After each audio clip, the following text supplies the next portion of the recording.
皆さんこんにちは。ひろしのソロトラベルご視聴いただきありがとうございます。今回は中国の地元旅行会社様に上海1日 VIP 体験旅行というものをお願いしてみました。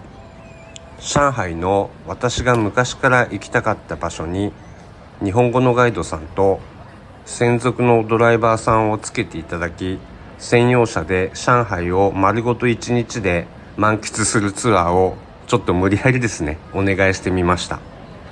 私の上海出張に合わせて私も日曜日がですね1日丸々休みが取れるので、朝9時から夜9時ぐらいまでですね上海を存分に楽しめるツアーを企画していただきました。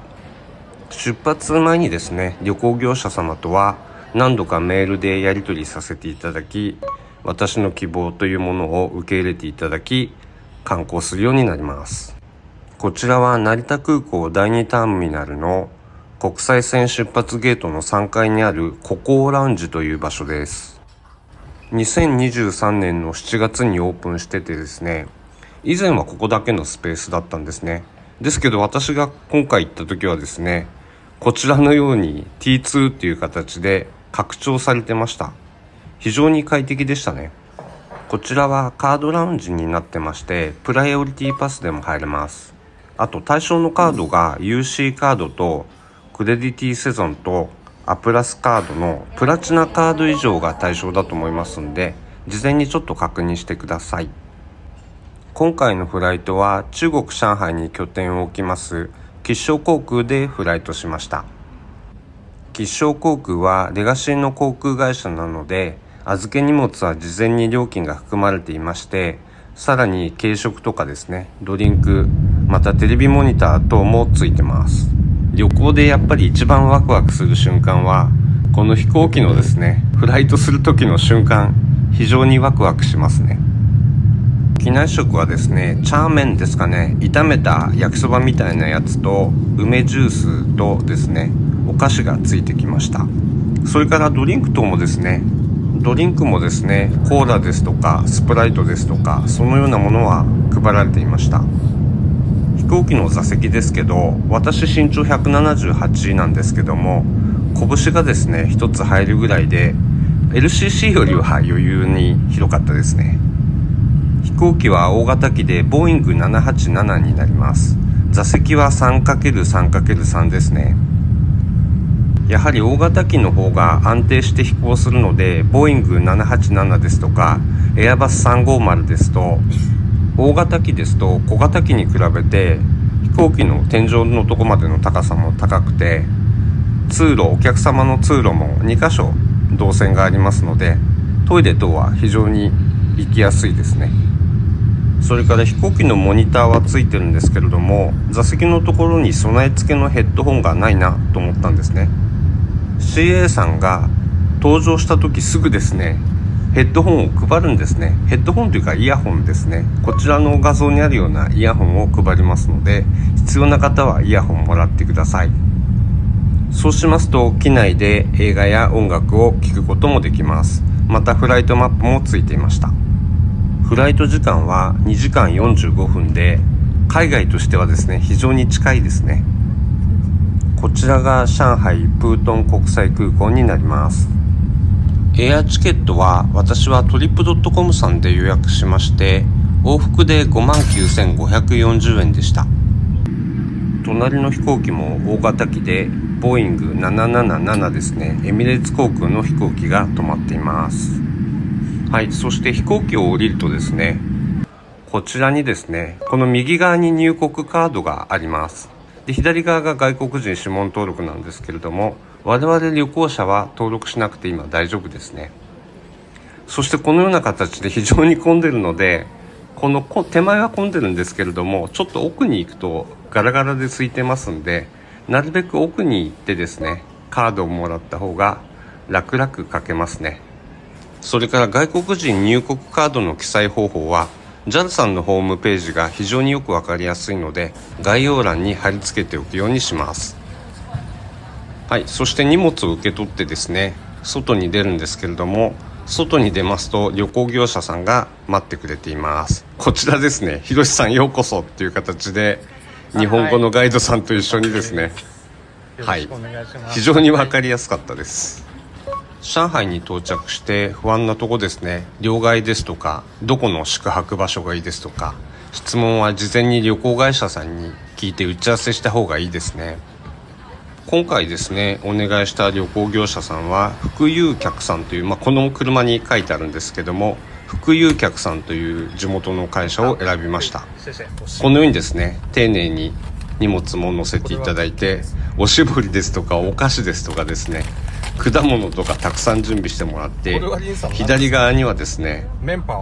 水も2つ準備していただいて、車の中も清潔で広くてですね、非常に良かったです。これは何っておこげみたいな感じで、おこげっていうものもいただきました。車内で私実際は食べなくてお土産でもらってしまったんですけれども、このようなお菓子のサービスもついてましたし、水のサービスもですねついてて、サービスは非常にいいです。今回私が旅行するとこなんですけれども、サムネイルにも書いてありましたけれども、概要欄にタイムスタンプが貼ってますので、見たいところだけ見ていただいても楽しめるかと思います。まず一番最初に来たのは東方明珠電子塔になります。ここにですね一番来たかったんですけれども、非常に普段このような形で混んでるんですね。で、日本人一人だとこの行列に並ばないといけないんですけれども、旅行業者さんに任せますとこんな感じでですね、リンさんという今ガイドさんが前に行ってもらってるんですけど、ほとんどフリーパスでですね、もうゆっくり入れますね。こちらの専用通路から入ることができました。ここにですね、私は来たくて、子供の頃からずっと来たかったんですね。で、このような通常こんなに並んでるんですけれども、もう本当にフリーパスみたいな感じで、この行列をですね、こちらの専用通路からどんどん抜かしながら上に登っていけますので、やはり地元の旅行業者さんに依頼するといいなっていうふうにつくづく感じましたね。ちょっと話は全然変わってしまうんですけれども、この電子塔にですね、赤い服を着てる案内してくれてる方っていうのがいるんですけれども、皆さん非常に美人なんですね。このような形でちょっと来ただけでも非常に美人で、上に行けば行くほど美人ですとかかっこいい人が増えてますね。で、こちらはですね263メーターの皆さんが見るようなところですね。ガイドさんに説明していただいてるんですけれども、周りの音がうるさくてちょっと聞こえづらいんですね。で、今説明していただいているのは、こちらはバンドですっていう説明と、こちらの橋がかかっているところは蘇州川という川だそうです。揚子江の支流ですという説明になってます。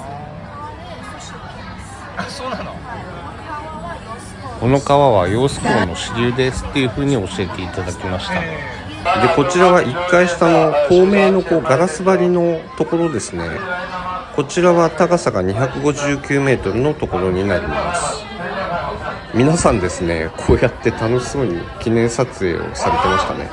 私も撮ったんですけれども、ちょっとやっぱり怖いですね。下見るとこんな形で綺麗に上海の街が見えます。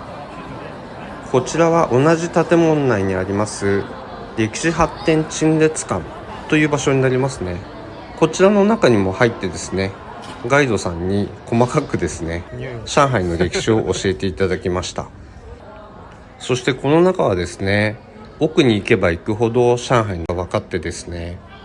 非常に上海が発展したところがうまくこのような形で描写されてますね。実際この中にですね30分ぐらい説明していただいて、詳しく説明していただいてみたんですけれども、あまり長くなってしまいますんで、一部だけ切り取って載せてます。この妖艶の辺がこんな感じだったんですね。こんな感じです。外が洋風になってて、中はもう中国式になってるんですね。余計かっこいいですね。そしてまた上に上がってですね、回転レストランになってます。全部バイキング形式で食べ放題ですね。いろいろ好きな食べ物が食べられます。自分で予約するとですね、入場料込みでランチビュッフェが、約300元ぐらいで、デュナービュッフェがですね338元ぐらいすると思うんですけれども、ちょっとこのチケットが買いづらくてですね、私も全部旅行会社さんにお任せしました。こちらのレストランはタワーの中級帯部分にあって、高さが267メートルで、アジアで最も高い回転レストランですね。で、上海のこうやってバンドですとかルージャージーですとか近代的なビルが見れますね。ですから360度のパノラマビューが楽しめます。こちら窓側からの席はですね、特に美しいですね。こちらはビュッフェ形式になってまして、中華料理が中心ですね。多国籍料理も楽しめます。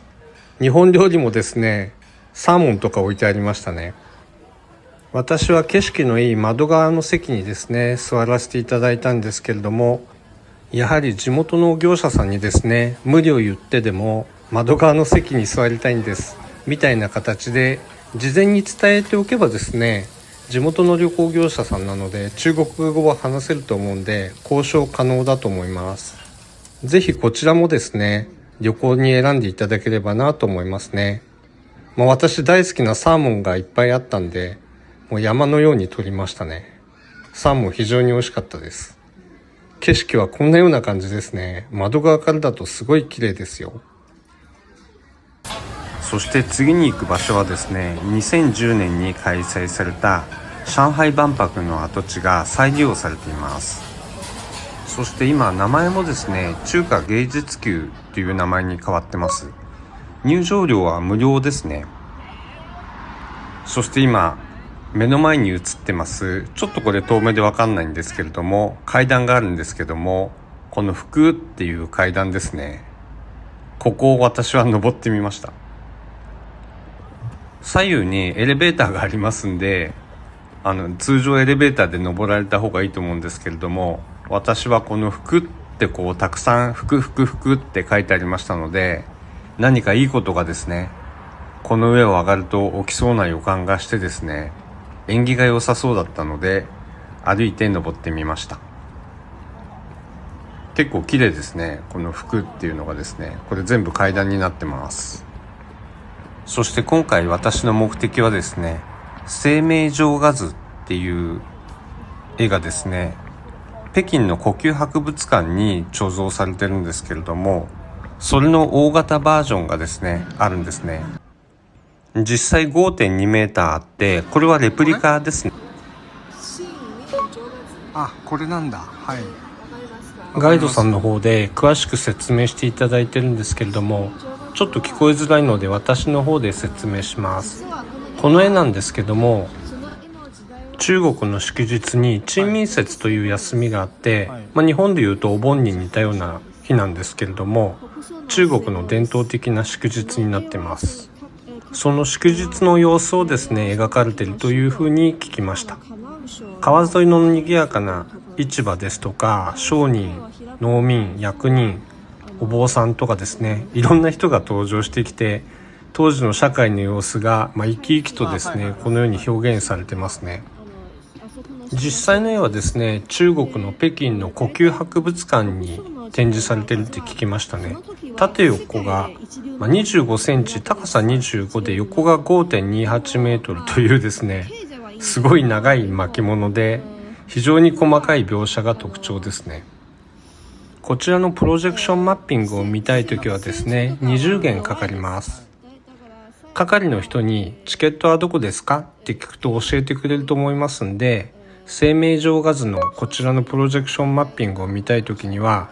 このような動画を見せていただくような形で、チケットの場所どこですかって聞けば教えてくれると思います。はい、そして次に向かうところはですね、占いになります。はい、みかんをいただいてですね、みかんを食べながら占いの場所に行きます。今回私が旅行の中で一番楽しみにしていたのはこちらの占いですね。もし旅行会社さんを利用してなければ、自分ではなかなか手配できない場所ですね。しかもオーダーメイドツアーなんで、現地旅行会社さんを利用したおかげでですね、地元の人々にも信頼されている占いのお店を手配していただきました。そして今ですね、通訳さんの方で私が占ってもらいたいことを先生に伝えてですね、占いの準備をしてもらっているところです。はい。はい。この一応占う内容は、はい。詳しいことがある。はい。この詳しいことを迷ってる。はい。で、ここで占って、そしてこのことは最後どうなるかの占いです。そしてですね、この中国のお金みたいなやつをこう6回ほど投げてですね、裏表で占うみたいですね。ちょっと私は占い方法は詳しくないので、先生にですね、言われるがままに6回このお金を投げてみました。この場所はですね、中国人もよく来られるんですけれども、韓国人ですとか日本人の、アイドルになる前ですね、その前の時にこっそりここに来てですね、先生に教えをいただくっていう場所にもなってますね。はい、私が6回ですね、こちらのお金みたいなやつを振ってですね、先生の方で今占っていただいてます。今質問します。はい。Yes か No。はい。はい。はい。就是他其实做视频这件事情，其实对于自己来说已经准备的相对来说比较充分了。その TikTok その YouTube の準備はちゃんとしましたよね。4年前から今やってまして、2年前からたくさん就是是不是就可以吗？啊，对对对，就是是就是是不是yes，是的，对吧？然后其实现在他其实在做视频这一块，他还是觉得相对来说，虽然准备的比较充分，但是还是有点辛苦的。準備はしました、ちゃんとしましたけど、でもやっぱりちょっと辛いと思います。はい。是的，是的，对吧？那我就因为我要先核一下他现状，没问题的话，我就继续解卦。那后面这一段是解卦的，就是卦象上面的一些信息。次はさっきのこのさっきの6回のやったやつの、はい、解説はい、解説はい、はい。首先这个事业呢，对他来说是非常好的，就是事业很强。那他坚持下去，他肯定是对他有很大的这个帮助的。但是同样的，他一定会非常的这个辛苦，这是第一个。就是事業、このYouTube という仕事は、はい、もちろんいい話で、はい、でも您再说一遍。就是做视频这件事儿对他来说是好的，就是当事业做是好的，但是他一定会非常辛苦，不会做得很轻松。この仕事として YouTube をするのは、はい、いいことなんですけど、はい、しかし絶対続けてするのも辛いことです。はい。はい。将来这个事情也可以帮助他去变现。将来はこのことを続けてやれば、もちろん儲かることはできます，就是可以赚钱。可以赚钱，但是前期他可能需要投资一些钱。でも儲かる前にちょっと投資しないといけない，ちょっとお金投資しないといけない。はい。但是他投的这个钱会越来越少，他的镜像就是说前期可能投一点，慢慢他就可以。投資というのは投資の最初はちょっとたくさん投資して、でもだんだん投資は量はお金は少なくなる。はい。はい。然后最终，比方说他的有一些心愿，他给到自己的一些目标，最终是可以如愿以偿的。最後はその目標というか願いは絶対叶います。はい。大概就是这个卦，就是这个意思。他在这个事情上还有没有其他想问的？他にこの件について質問ありますか？今回の旅行で非常に楽しみにしていたのが占いで、もしこの現地の旅行会社さんとかを利用していなければ、自分ではなかなか手配できないですね。もし自分で場所が分かったとしてもですね、中国語ですので占いの結果が分からないので、やっぱり地元の旅行会社さんに頼んでよかったです。次に向かう場所はウーカンドゥという上海の昔の洋風住宅ですね。ちょっとこちらはですね、地下鉄の10号線、11号線の交通大学駅の近くなんですけれども、ちょっとメインから離れた場所になってますんで、やっぱり車で行った方が楽なんですね。で、ウーカンドゥに連れてっていただきました。こちらがですね、1920年代に建てられた洋風のですね、住宅になります。私はこれが見たくてですね、来たんですけれども、やっぱりこの近くはですね、非常に混んでましたね。やっぱり車で連れてきていただいて非常に良かったです。撮影はですね、上をこうやって撮ると綺麗なんですけれども、下見ると人がたくさんいてですね、やっぱり有名な観光地だなっていうふうには思いました。ここは10分ぐらいいればいいかなって、この景色だけが見たかっただけなんで、私もですね、非常に良かったです。中国の人気観光地の実態なんですけれども、タクシーですとか DD というタクシーを呼んでもですね、このような渋滞なんで、なかなか目的のところに来れないんですね。ただし、現地旅行会社の副有客さんのツアーですと、ガイドさんとドライバーさんが携帯電話で連携が取れてますんで、ほとんど待ち時間なしでですね、効率よく旅行することができますね。もうこちらのですね、右側に我々の車が待っててくれまして、ガイドさんがこのような形でどうぞって案内してくれます。街並みがですね、非常に綺麗で、このように女性が記念撮影してますけど、このような形で記念撮影してる方が非常に多かったですね。街並みが非常におしゃれな街になってます。車の中から綺麗なプラタナス並木を眺めながらですね、次に行く場所は2019年にミシュラン一つ星を獲得していますシェイワンフーさんというカニ料理店に行きます。成龙房，成龙行成龙房，行 Yes 成龙行日本什么？ Yes 我们这里是蟹王シェイワンフー。カニだからシェイ。 Yes シェイワンフー。そうです成龍行？蟹王あ、シェイワンフー。成龙行蟹王お願いします。こちらのお店はですね、有名人も数多く訪れてまして、酒井紀子さんやリュウ・ビンビンさんですね。私ぐらいの年代だったらわかるんですけど、ちょっと若い方は知らないかもしれないですけども、有名人も多数訪れています。お店の中はこのようにですね、歴史を感じる内装になってます。料理の内容はカニ尽くしで、まずこれカニのスープですね。あと前菜が3点ついてきました。で、これが実際のカニですね。料理する前のカニのチェックになります。このカニを私は食べます。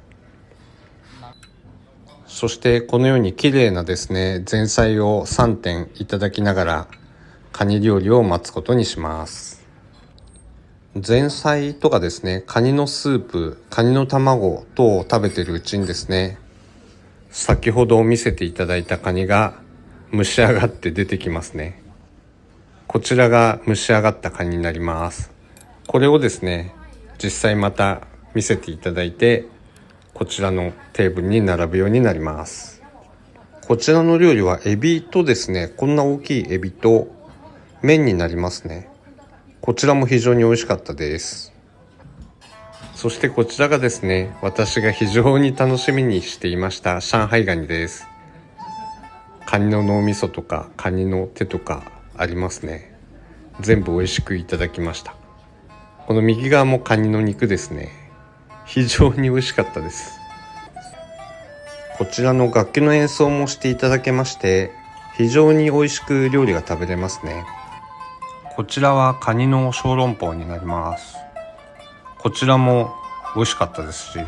こちらもデザートですね。こちら私が大好きなメロンです。非常に美味しかったです。そしてこちらは上海ナイトクルージングになります。私も4ヶ月前に個人で来たんですけれども、自分ですとチケットの取り方とかどこに売ってるのか分からなくてですね、旅行会社さんにお願いしてクルージングさせていただきました。料金は120元ですので、こちらに来ていただければ個人でチケットは購入することができます。こちらが船になりますね。3階建てになってます。そしてこちらが船の3階建ての一番船首の方なんですけれども、VIP 席になってます。この観光船の VIP 席なんですけれども、副有客さんがお客様がより快適に観光を楽しめるようにですね、特別に用意してくれてますね。通常の席よりも優先的に座ることができて、観光の際の利便性や快適さが非常にいいですね。なんかこのお菓子とですね、ドリンクも無料でいただけました。地元旅行会社さんを使うメリットとしては、このように非常にきめ細かくですね、サービスが行き届いているところですね。VIP ツアーはやはり非常にいいですね。個人の旅行ですとか団体旅行ですと、このようなわけにはいきませんね。1階や2階の非常に混んでるところで、寒い場所で撮影するという形なんですけれども、副有客さんのツアーでは、このように暖かいところでですね、非常に空いてて優先的に景色も見れますし、非常に満足でしたね。ワイタンもですね、こんなに綺麗に撮影できまして、非常に嬉しかったですね。そして最後ですね、ホテルまで送迎していただけます。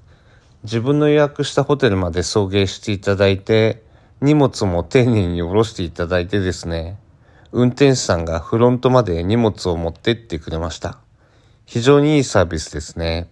いろいろありがとうございました。はい、楽しかったです。上海旅行ツアーは終了したんですけれども、副有客さんからいただいたプレゼントの中身をちょっと皆さんと見ていきたいと思います。こちらは可愛いバッグですね。で、裏には副有客さん一番自由な中国旅行ってこう書いてありますね。で、いただいた中身なんですけれども、まず1点目がこちらですね。こちらはですね、よく見てみましょうか。これは大白桃ミルクキャンディーになりますね。こちらはですね、中国でとても有名なミルク味のソフトキャンディーですね。1959年から上海の会社が作ってて、白いウサギのマスコットが描かれてますね。で、原材料とかはですね、小麦粉と砂糖と全乳とバターとかが使われていて、懐かしい味っていう感じですね。これは中国だと子供から大人まで愛されてて、海外でも知ってる人は知ってますね。中はちょっと薄い紙がついてるんですけれども、そのまま食べることできますね。はい。それからこちらいただいたのは東方明神電子塔の立体パズルですね。こんなような形で。後で組み立ててみたいと思います。そして、あと一つ絵はがきいただきましたね。なんかこんなたくさんいろいろあります。この中に入ってました。それからこのようなですね、折りたたみ傘もいただきました。いろいろサービスしていただいてありがとうございます。この傘使わさせていただきます。そして私 X の方もやってるんですけれども、X で何件かつぶやいたらですね、フォロワーさんの方で旅行会社さんも紹介してくださいという依頼が何件か来ました。私も旅行会社さんと交渉してですね、私のひろしを見ていただいている視聴者様には 10% 引きでですね、旅行をさせていただけるということが決まりましたので、これから紹介したいと思います。副有客さんのホームページを選択していただきますと、こちらにですね、カスタマーサービスってオレンジの箇所があるんですね。そこをクリックしますと、このような形でコメントが打てるようになってるんですね。で、私も今回の旅行こちらからですね、上海1日弾丸 VIP ツアーをしたいのですが、教えてくださいっていうような形でやり取りが始まりました。それからもう一つ方法があってですね、オーダーメイドプランっていうのがホームページの同じ画面の真ん中辺にあるんですね。で、上にスクロールさせていただきますと、こちら記入するところが1対1オーダーメイドということで記入してお問い合わせができます。で、お問い合わせいただいた時にですね、旅行費用が 10% 割引いていただけることになりました。カスタマーセンターさんや先ほどのメールにですね、1番の VAZD8D もしくはひろしというような記載をしていただいて、10% 割引希望ですという形で事前に伝えておいていただいた方がお得になりますね。それから副有客さんなんですけれども、上海以外にも北京ですとか四川ですとか、パンダ基地、今度私も行きたいなと思ってるんですけれども、そのようなところもですね、中国全土対応可能なので、まずはお問い合わせをしてみてください。それから私、四川に行こうと思ってですね、副有客さんにお問い合わせしたんですけれども、おすすめの動画がありますっていうことで、副有客さんのオレンジさんが出している動画なんですけれども、そちらも概要欄に URL を貼り付けておきますんで、もし興味のある方は見てみてください。それから副有客さんから30秒ほどのイメージ動画は公開していくことになったんで、私のチャンネルで公開させてもらいます。最も本格的な中国の伝統文化と美食を体験しながら、最も雄大な風景と賑やかな近代都市を巡りましょう。副有客、あなたのために一番自由な中国旅行をカスタマイズします。皆さん、今回の動画はいかがだったでしょうか？中国上海現地旅行会社体験上海旅行おすすめ7選でした。動画の感想やご質問等はコメント欄に記載していただけますと幸いです。個別に質問したい方がいらっしゃいましたら、X を私やってますんで、そちらの方に申請していただいて DM でのやり取りも可能になります。それでは皆さんご視聴いただきありがとうございました。